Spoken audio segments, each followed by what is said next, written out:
Welcome to Buckeyes Tomorrow Morning for Wednesday, January 25th. I'm your host, Tom Orr. The Indiana game is in 220 days. The game against Michigan in 304 days. On yesterday's show, I promised you we're going to be talking football on the Wednesday morning show. And good news, we're talking football on the Wednesday morning show. My guest today is Alex Gleitman. He just reported on a whole bunch of guys who were in Columbus for a very busy recruiting weekend last weekend. And Alex, we saw a bunch of those guys at the basketball game with some of the coaches. They have not done what's known in the business as a junior day, a true junior day, for a number of years. This was kind of like halfway to a junior day, a third of the way to a junior day. Like, what? Can you just sort of explain what a junior, what the point of getting a whole bunch of guys on campus together at the same time is, and what's the benefit of that as opposed to sort of spreading visits out a little bit more?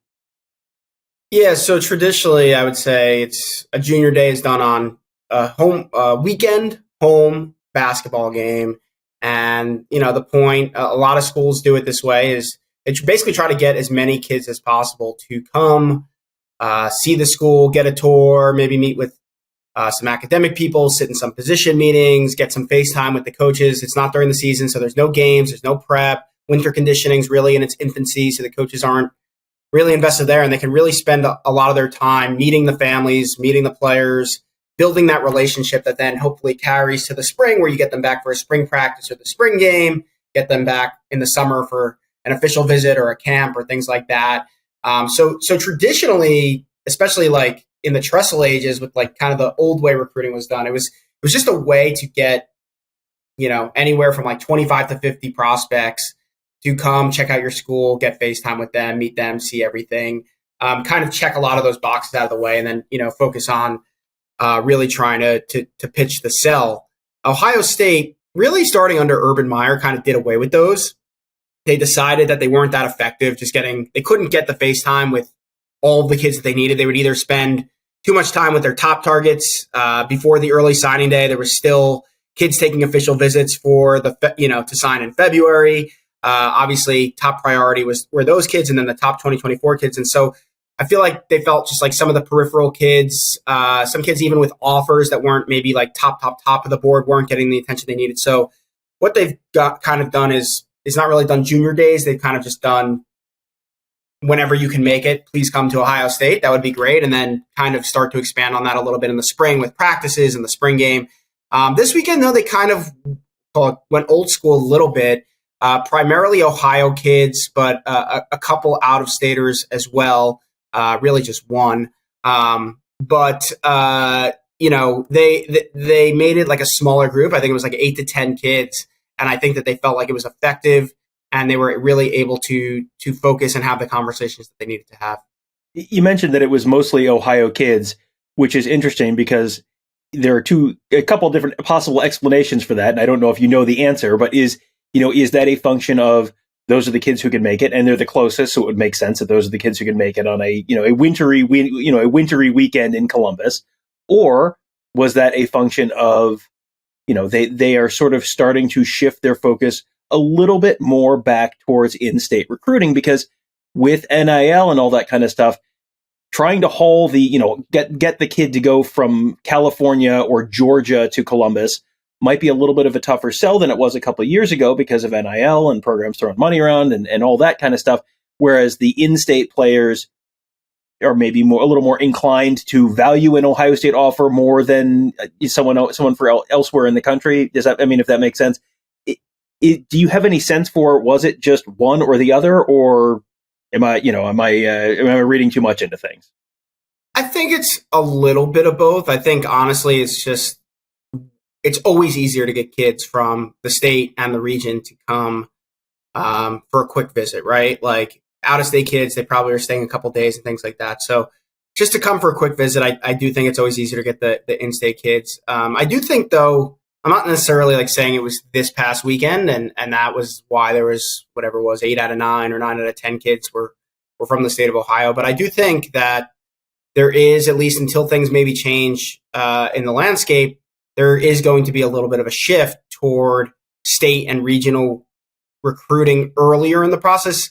It seems like Ohio State's kind of waited to like the summer, get the kids on campus for camp, work them out, and then make that final decision on an offer if you're not like a no-brainer, like a Paris Johnson type of recruit, right?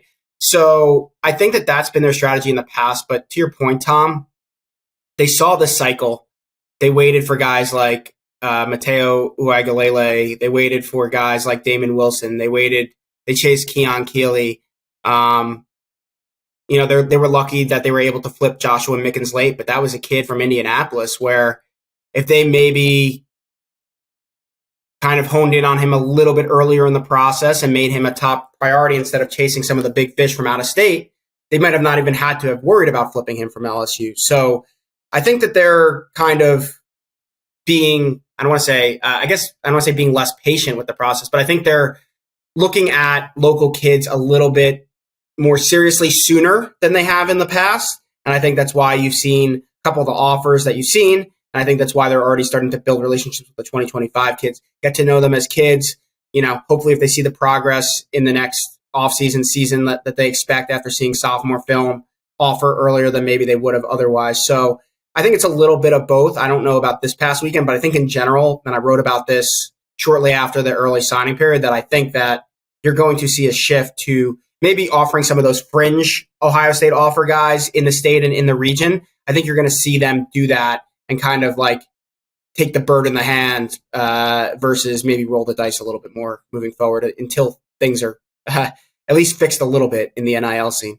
And, you've even seen some of the in-state kids who have offers. Michigan has been very aggressive with offering in the state of Ohio recently, and you have kids with Michigan offers in state who, you had at least one or two after the Ohio State-Michigan game basically say like, well, Michigan values us and Ohio State very clearly doesn't, and they commit to Michigan if they don't have an Ohio State offer yet. So, that's probably, the game is maybe changing, and maybe changing a little bit in terms of them being a little bit more proactive with some of those in-state guys. So let's talk about some of those in-state guys. And you wrote about 8 of them. We're going to talk about 4 of them here. The other 4 you can find on the huddle board at BuckeyeHuddle.com for our members. A lot of Alex's great stuff goes there. He also had an ADEC column on the 2024 offensive class on the whole with some really, really good insight. So again, you can sign up today at BuckeyeHuddle.com to have access to all of that. But let's start with not one, but 2 offensive linemen who always seem to get linked for some reason. They're twins. Maybe that's why. Deontay and Devontae Armstrong both were visiting campus, both offensive line prospects in 2024. They were both visiting last weekend. Both recently earned offers. What did you hear? You got a chance to talk to those guys a little bit afterwards. What did you hear from them? Yeah, well, first time I'll say, I think, and it has to do with these offers. I'm not just going off on a tangent here. Like the guys you referenced before, like Luke Hamilton, who's committed to Michigan, Ben Roebuck, who has a bunch of crystal balls to Michigan. I know Luke Fickell with Wisconsin is trying to get in the mix. Neither of those guys have, and Roebuck's a teammate of both Armstrong twins, and neither of those guys had Ohio State offers. And I'll say, quite frankly, I mean, Roebuck maybe a little bit more than Hamilton, but like Hamilton went to Ohio State camp and then like didn't really hear from Justin Fry or Ohio State until basically being invited for the Michigan game. So I think people were like, oh, well, Michigan offered them, Ohio State dragged their feet. If Ohio State was really interested in an in-state kid, I don't think they would have barely talked to the kid from June or July through basically November, right? So let's just throw that into consideration. And I think the reason I bring it up, it's not to bash those kids. It's more so to show you what I think Ohio State thinks of the Armstrong twins. And I think they did their thorough evaluations on Hamilton, Roebuck, a bunch of other offensive linemen in the class that they continue to evaluate in the state of Ohio. But they really like these kids, Devontae and Deontay Armstrong. They wouldn't offer both just because they're twins. I think they truly believe both can play at Ohio State and they're what they're looking for in offensive linemen. And I think, quite frankly, without sugarcoating it, I think Ohio State has always been the school that those 2 kids wanted to go to. Now, great visit for these kids. They've been on multiple visits before. They've always had a great time. They like Justin Fry. I think they really got a chance to bond a little bit more with him on this visit, which was huge. People are kind of a little disappointed that maybe they didn't commit or don't have plans to commit, but I think they're just taking the process smartly. They're planning on announcing in June after they take all their official visits, but you only get to do this process once, and I think they want to make sure that A, they're making the most of it, and B, making sure they're making the right decision. So they're going to probably, I don't know if it's going to be 5 schools or 3 or 4 or whatever, but they're definitely going to take a few official visits, if not a handful. And from there, they're going to make a decision. But I'll be pretty surprised if it's not Ohio State when that decision does come. All right. Someone else who has, I think expressed an interest in being a Buckeye at various points over the last year or so. 2025 quarterback Ryan Montgomery, of course, the younger brother of Luke Montgomery, the 2023 offensive line signee. Luke was there along with Josh Padilla and Austin Siereveld, all the 2023 in-state offensive line commits, or signees, I guess, at this point. But Ryan Montgomery was there as well. Does it feel like they're starting to sort of zero in on him as their top target for the 2025 quarterback position, or is it a little too soon to say for sure? I think it's too soon. And I know Ryan and his family went down, really see Luke taking the basketball game. They got to spend some time with the coaches. I mean, they've been there so many times. That relationship's really strong between he and Corey Dennis, obviously Ryan Day, and they're going to be down there a ton more with Luke on campus now as an early enrollee. So Ohio State will have a great opportunity to get Ryan Montgomery if they want him. The family is a Buckeye family. I mean, Kevin Wilson was the original link. He coached Mike Montgomery, the father, at Miami, Ohio. He's no longer there, but that's okay. There's obviously a strong enough relationship across the board. But what I'll say is Luke kind of played this game at this point, too, in his recruitment where it was like, yes, I love Ohio State. I'm from Ohio, but I may not go to Ohio State. But I think everyone always knew Luke Montgomery would end up at Ohio State. They did do their kind of due diligence, I'll say. And I think they did it the right way. And then he ended up committing basically the offseason going, the January, I think it was, going into his junior year. So about a year from now. And I probably expect the same from Ryan. I don't think he'll commit anywhere until after, but I don't think it's as much of a home run and a shoo-in as Luke was. Not because he doesn't love Ohio State, not because he doesn't have great relationships, just because I think the quarterback position is such a unique position where you really do. A lot of people say, you should never, care about the depth chart. You should be confident in yourself. But, Luke Montgomery potentially could play all 5 offensive line positions. He's got a heck of an opportunity to get on the field. There's one quarterback playing at a time. There's, guy who's going to play multiple years. So I think you're not only picking the right school, but you're picking the right situation to potentially walk into. And obviously part of that is coaching, and Ryan Day and Corey Dennis have done a tremendous job of quarterbacks, and that obviously puts, outside of the fandom and where they live, puts Ohio State in a great position to land Ryan Montgomery. But he might find that the depth chart or, opportunity to play in his second year somewhere may not be there at Ohio State necessarily. So I still think he ends up at Ohio State. I don't know if it's a 1 quarterback class, a 2 quarterback class. I know they like the kid a lot. I think it's still too early because those kids are still developing. But I just wanted to point that out. I will say I do think with Dylan Raiola decommitting, not that it would have maybe deterred Ryan Montgomery from coming, but I do think it's a pro for Ohio State with Ryan Montgomery because you have Dylan Raiola in the class in front of you. I'm not saying, again, that a kid wouldn't come in behind them, redshirt, create a year separation, and then, wait their turn. That's an easy sell. But I do think it certainly helps to not have the number 1 overall player in the class committed right in front of you at a position where only one player plays at a time on the field. So. Yeah, that definitely makes sense, and you've sort of seen that other places. And with I think there would sort of be a natural assumption that if one brother's going somewhere to play, certainly the other brother would go there and play. But we've seen in-state, a bunch of times that not work out for Ohio State, where Liam Eichenberg went and played for Notre Dame, and then Tommy Eichenberg comes to Ohio State, or the older Styles, Lorenzo Styles Jr.